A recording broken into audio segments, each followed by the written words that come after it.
Meus irmãos, o sermão desta noite tem como tema juízo e bênção de Deus.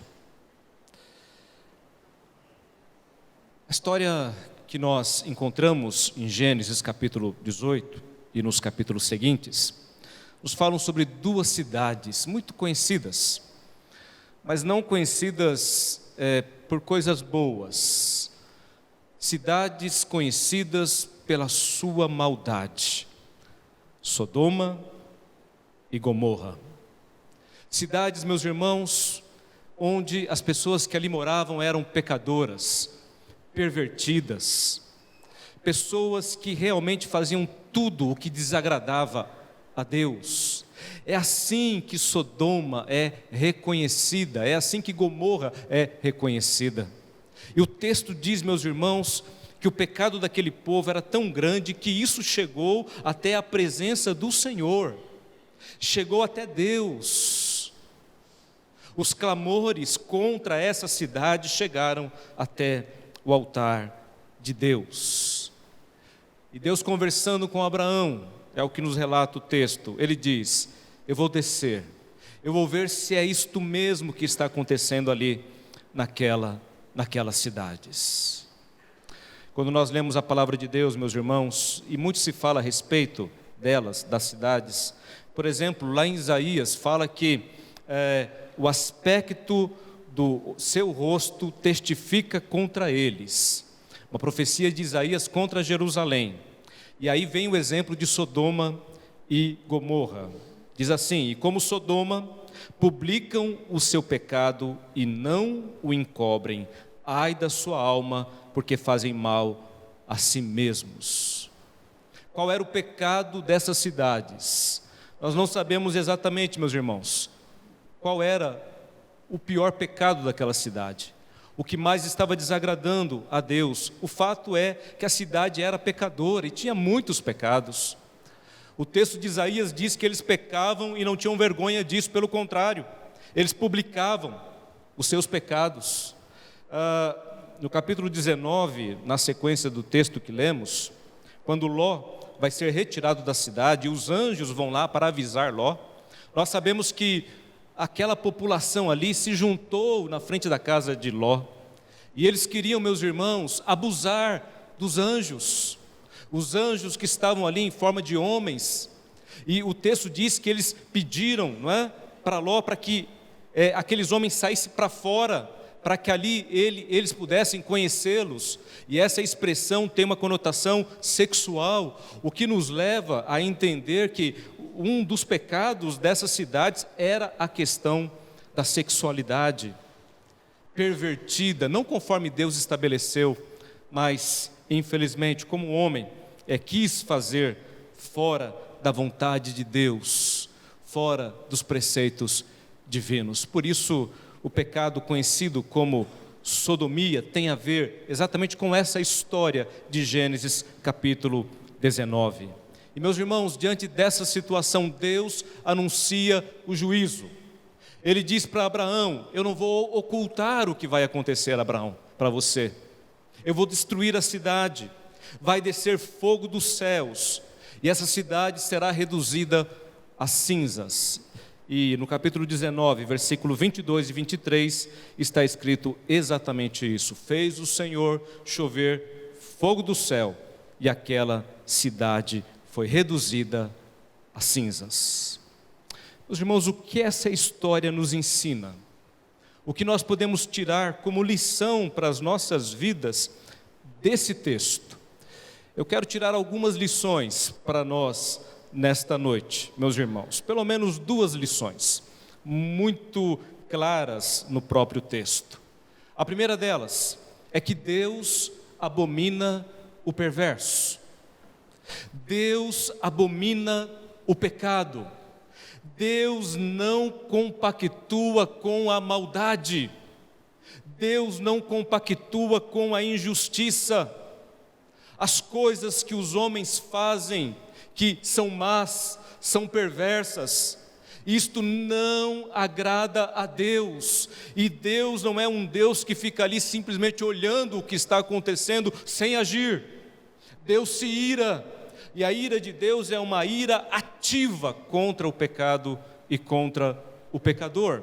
Lá no Salmo, capítulo 11, versículos 5 e 6, diz assim: o Senhor põe à prova o justo e o ímpio, mas ao que ama a violência, a sua alma o abomina. E diz lá nesse salmo, sobre os ímpios, Deus fará chover brasas ardentes e enxofre incandescente. O que aconteceu com Sodoma é exemplo lá na frente para Deus dizer: sobre os pecadores acontecerá a mesma coisa. A figura do cálice é muito usada na Bíblia, e nós ouvimos falar sobre o cálice da ira de Deus. O cálice era onde eles bebiam as suas bebidas, especialmente o vinho. E quando nós pensamos em Deus com um cálice na mão, mas esse cálice é um cálice de ira, de indignação, que vai enchendo até transbordar. E aí quando transborda, cai sobre o pecador como juízo, como condenação. O Deus Santo não compactua com o pecado. O Deus justo não compactua com as injustiças. O Salmo 5, versículo 4 diz assim: tu não és Deus que tenha prazer na injustiça, contigo o mal não pode habitar. Lá em Romanos capítulo 2, versículos 6 a 8 está escrito: Deus retribuirá a cada um conforme o seu procedimento. Ele dará a vida eterna aos que, persistindo em fazer o bem, buscam glória, honra e imortalidade, mas haverá ira e indignação para os que são egoístas, que rejeitam a verdade e seguem a injustiça. Lá em Provérbios 22, versículo 8: quem semeia a injustiça colhe a maldade, o castigo da sua arrogância será completo. Deus abomina o perverso. Meus irmãos, aqueles que praticam a maldade, saibam de uma coisa: Deus está olhando. A maldade vai chegar aos ouvidos de Deus. Deus saberá.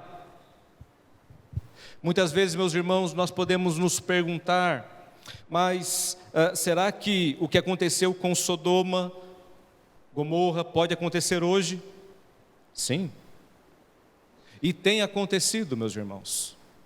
O fato é que Deus, e nós sabemos, Ele é misericordioso, Ele é paciente, Ele é longânimo, a sua ira, ela tarda. As pessoas dizem aí fora, não é? Que a justiça de Deus tarda, mas não falha. Não é verdade. A justiça de Deus não tarda. Deus é paciente, mas na hora certa Ele executa o juízo. O pecador não sairá impune. Ele há de beber do cálice da ira de Deus. Lá em Isaías capítulo 51, versículo 17, diz assim: desperta, desperta, levanta-te, ó Jerusalém, que da mão do Senhor bebeste o cálice da sua ira, o cálice de atordoamento, e o esgotaste. As nações vão tomar desse cálice. A Bíblia fala sobre o Egito, que tomou do cálice da ira de Deus. A Bíblia fala sobre a Babilônia, que tomou e, como representando o mal, lá no futuro tomará também do cálice da ira de Deus. Está escrito no livro do Apocalipse. Deus, Ele abomina o perverso. Apocalipse capítulo 14, versículo 10. Também esse beberá do vinho da ira de Deus, que se acha preparado, sem mistura, no cálice da sua ira, e será atormentado com fogo e enxofre diante dos santos anjos e diante do Cordeiro. Aquilo que aconteceu com Sodoma, uma cidade destruída pelo fogo, meus irmãos, foi algo passageiro, algo temporário, mas o castigo que é reservado para os pecadores não é um castigo temporário, mas sim um castigo eterno. E o livro do Apocalipse nos diz isso. Esse mesmo fogo vai arder, esse mesmo enxofre vai arder, mas será eternamente sobre os perversos. Quanta maldade existe neste mundo, quantas pessoas violentas, mentirosas, pessoas que fazem tudo que desagrada a Deus. Saibam de uma coisa, meus irmãos: Deus abomina o perverso, e Deus faz juízo. Não brinque com Deus. Deus é fogo devorador, Ele é amor, mas Ele também é fogo devorador. E esta história que nós lemos aqui nos ensina isso. Ele vai até aquela cidade, ele vê o que está acontecendo, e a ira do Senhor é derramada sobre aquelas cidades. A primeira lição desse texto, então, é esta: Deus abomina o perverso. Mas uma segunda lição nesse texto, meus irmãos: Deus, Ele ama o justo. Abraão, ele fica sabendo o que vai acontecer. Abraão fica, talvez nós ficaríamos também com a mesma dúvida.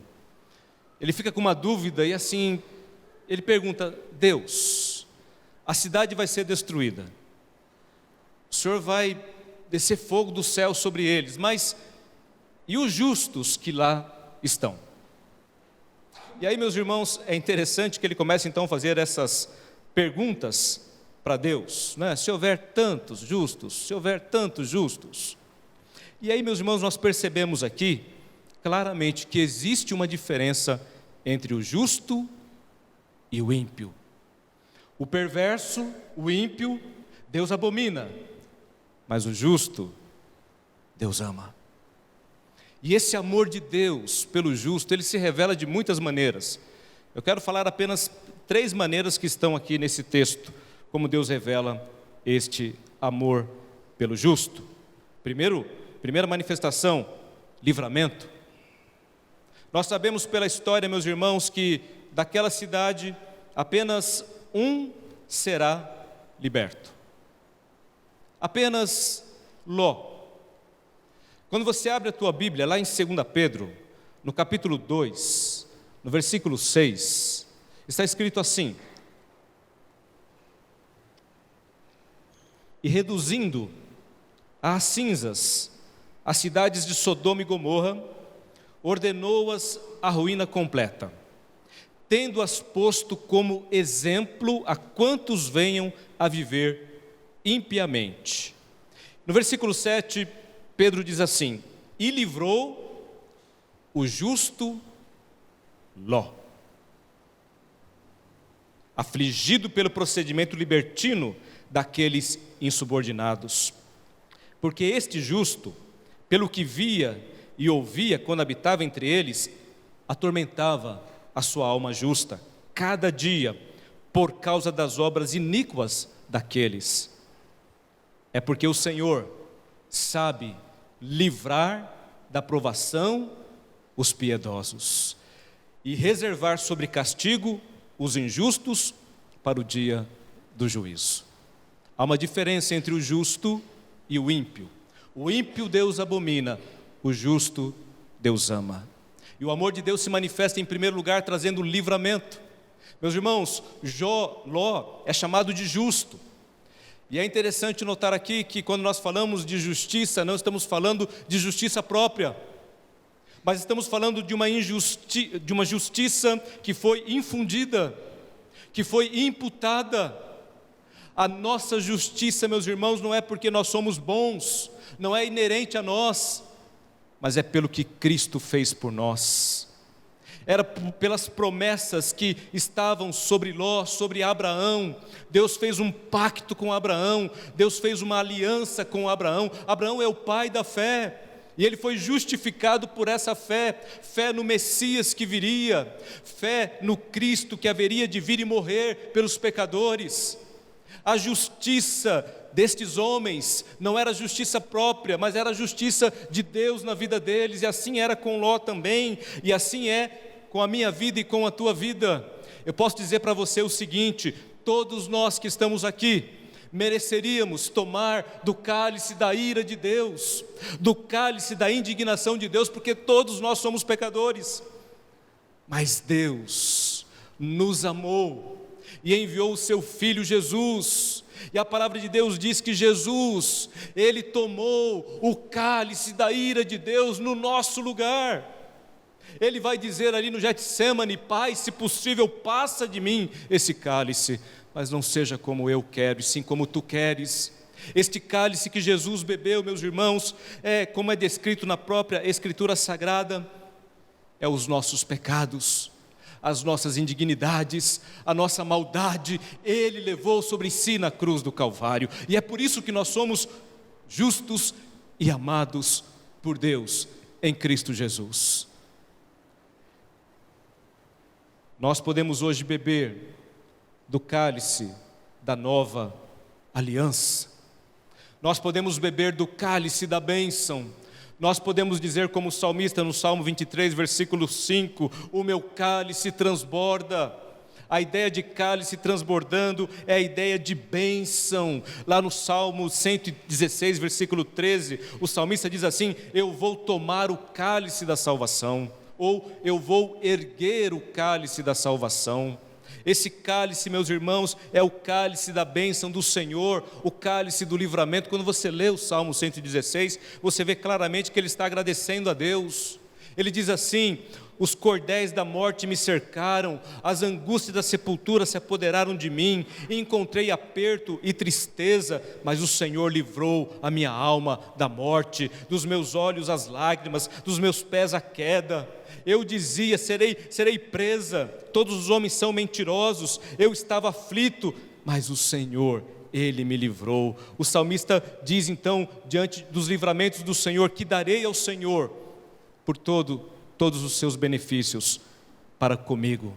Tomarei o cálice, erguerei o cálice do livramento, o cálice da salvação, pagarei os meus votos, oferecerei sacrifícios de louvor, gratidão ao Senhor pelo livramento. Ló foi liberto, ele estava no meio daquela maldade toda, mas ele era um justo. E Deus não pode, meus irmãos, tratar o justo da mesma maneira que Ele vai tratar o ímpio, porque há uma diferença. Aqueles que Ele justificou, Ele livra. Você foi justificado por Deus. Você tem paz com Deus e você pode experimentar na tua vida os livramentos do Senhor. Quantos livramentos Deus tem nos dado? A ira de Deus e a indignação de Deus continua sendo derramado nesse tempo, nessa sociedade, mas o Senhor tem livrado o seu povo. Há uma segunda lição, meus irmãos, que nós aprendemos aqui, uma segunda manifestação deste amor de Deus, é que Deus, Ele se manifesta ouvindo o clamor do justo. Abraão, ele vai interceder pela cidade. A cidade seria destruída, mas Abraão, ele chega diante de Deus, ele se coloca ali na posição de um intercessor. Meus irmãos, o texto que nós conhecemos tão bem, 2 Crônicas 7,14, se o meu povo, que se chama pelo meu nome, se humilhar, orar, me buscar, se converter dos seus maus caminhos, eu ouvirei dos céus, eu perdoarei os seus pecados, eu sararei a sua terra. A palavra de Deus diz que Ele não rejeita a nossa oração. A oração é uma arma poderosa que nós temos nas nossas mãos. Nós precisamos, meus irmãos, entender isto. Ló foi salvo pela intercessão de Abraão. É um aspecto do texto que nós não podemos nos esquecer dele. Abraão intercedeu pela cidade, pelos justos que ali estavam. E como nós podemos afirmar isso? Se você ler o capítulo 19, no versículo 29, vai dizer exatamente isso. Gênesis 19, 29. Ao tempo que destruía as cidades da campina, lembrou-se Deus de Abraão e tirou a Ló do meio das ruínas, quando subverteu as cidades em que Ló habitara. Meus irmãos, há uma figura no livro de Ezequiel de um muro com uma brecha. E lá está escrito assim, a palavra do Senhor: eu busquei entre os homens um que tapasse o muro, um que estivesse na brecha perante mim por essa terra. Mas eu não achei ninguém. Palavra do Senhor: eu procurei por um homem que se colocasse entre mim e esta terra, para que eu não a destruísse, mas eu não encontrei ninguém. Deus, Ele ouve o clamor do justo. Deus procura intercessores. Aliás, duas coisas que Deus procura na Bíblia: adoradores e intercessores. Você tem se colocado na brecha, meu irmão? Nós estamos aqui em Ribeirão Pires, é o que nos compete. Deus nos plantou neste lugar. Temos nos colocado na brecha por esta cidade. É uma cidade pecadora, como tantas outras. Quantas maldades na cidade, no estado, no Brasil, no mundo. Mas o justo, ele tem um papel fundamental nesse tempo. Ele precisa estar na brecha. Ele precisa estar intercedendo. Moisés intercedeu pelo povo e o Senhor ouviu. Neemias intercedeu pelo povo e o Senhor ouviu a oração. Eu sei que há muitos aqui que têm o ministério da intercessão na sua vida, no seu coração. Você continue, meu irmão. Nós precisamos de intercessores, de intercessoras, de pessoas que se coloquem na brecha, porque o juízo de Deus está vindo, mas o intercessor, ele pode salvar pecadores, ele pode fazer com que Deus haja de maneira poderosa, transformadora. Não que Deus dependa da nossa oração, mas o Deus que estabeleceu o fim foi o mesmo que estabeleceu os meios, e os meios são a oração. É o meio de graça que Ele deu à igreja. Ore. Nós precisamos, como Abraão, interceder e saber que Deus ouve a nossa oração. Oração não é tempo perdido não, meus irmãos. Você está investindo em algo precioso, em algo poderoso. Um homem sozinho, não é? De joelhos, na verdade, é muito maior do que um exército, pelo poder da oração, pelo poder da intercessão. Deus ouve, e se for da sua vontade, Ele atende. Abraão intercedeu por Ló, e Deus ouviu a oração. Mas ainda um terceiro e último aspecto, meus irmãos: Deus ama o justo. Isso é claro, Ele livra, Ele ouve o clamor, mas Ele também usa o justo. Abraão chega para Deus e pergunta: Deus, o Senhor vai destruir a cidade. Se ali tiver 50 justos, ainda assim o Senhor destruirá a cidade? Resposta de Deus: não. Não será destruído o justo com o ímpio. A cidade será poupada por amor dos 50 justos. Abraão pergunta a Deus: e se tiver 45? O Senhor vai destruir? Deus responde: não. Eu vou poupar a cidade por amor aos 45. Deus, se tiver 40? Não. Pouparei por amor aos 40. 30? Não. Pouparei por amor dos 30. 20? E ele vai diminuindo até chegar em 10. E aí para. E se ele continuasse, meus irmãos, eu acho que ele poderia chegar: Deus, e se tiver um justo? O Senhor vai destruir? A resposta de Deus, pela lógica do texto, meus irmãos, é a mesma: não destruirei. Não destruirei. Meus irmãos, é interessante notar aqui que nós muitas vezes olhamos para o mundo com um olhar, e Parece que o problema do mundo são os maus, são os perversos, são os que estão lá fora, perdidos. E muitas vezes, como igreja, nós nos isentamos da nossa responsabilidade. A palavra de Deus diz assim: vós sois a luz do mundo, vós sois o sal da terra. Nós temos, meus irmãos, um propósito aqui. A igreja não está aqui passeando, né? Não, a igreja tem um propósito aqui. Deus tem uma missão para nós. Nós somos a luz do mundo. No mundo há trevas, você tem que brilhar. O mundo está sem sabor, você tem que salgar. Essa é a igreja. E se a igreja não faz isso? E se a igreja não faz isso? Qual era o problema daquela cidade, meus irmãos? Talvez alguém diga: é a presença dos ímpios. Mas se você olhar por outro lado, o problema daquela cidade era a ausência dos justos.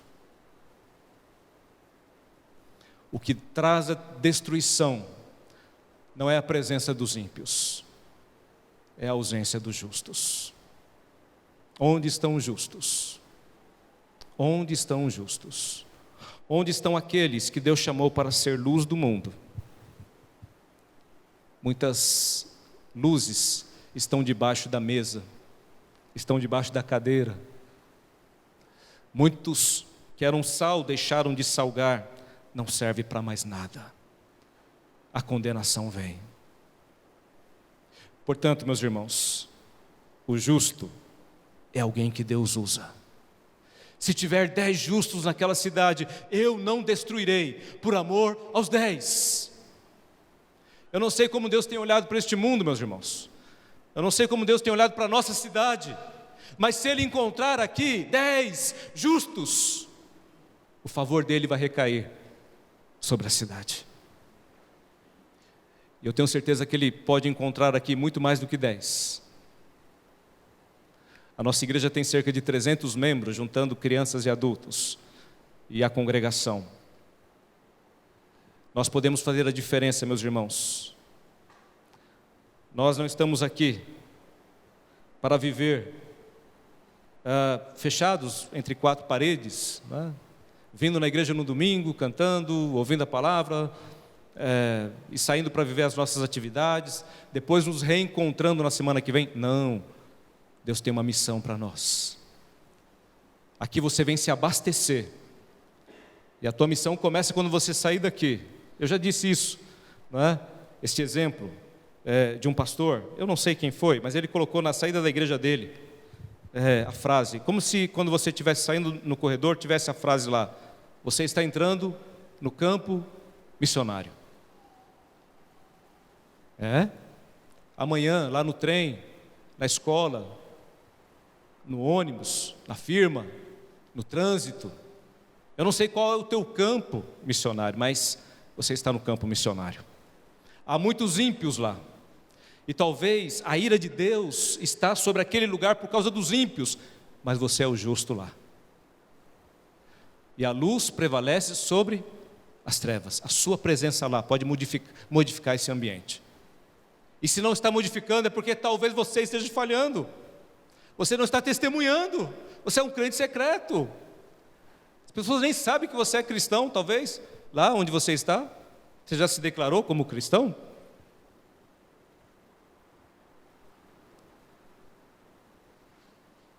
Nós podemos fazer a diferença, meus irmãos. Deus, Ele usa o justo.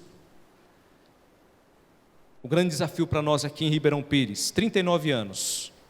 Não sei quantos virão ainda, não é? Até Cristo voltar. Mas é saber que Deus, Ele abomina o ímpio. Por isso nós não vamos andar em impiedade. Nós não temos acordo com o pecado. Nós vamos viver em santidade de vida. Caminho de pecado é caminho de morte, de destruição. Se arrependa, mude. Se você está indo por um caminho, cuidado, a ira de Deus vem. Agora Deus ama o justo. E o justo é aquele que Ele mesmo justifica em Cristo. Não é por nós, mas pelo que Ele faz na nossa vida. A graça de Deus, a misericórdia de Deus. E Ele livra o justo Coisa maravilhosa, o livramento de Deus. Ele ouve o clamor do justo. Como é bom sermos atendidos nas nossas orações. E Ele nos usa. E Ele nos usa. Deus quer te usar, meu amado. Essa é a palavra de Deus para a tua vida nessa noite. Receba ela em nome de Jesus. Amém?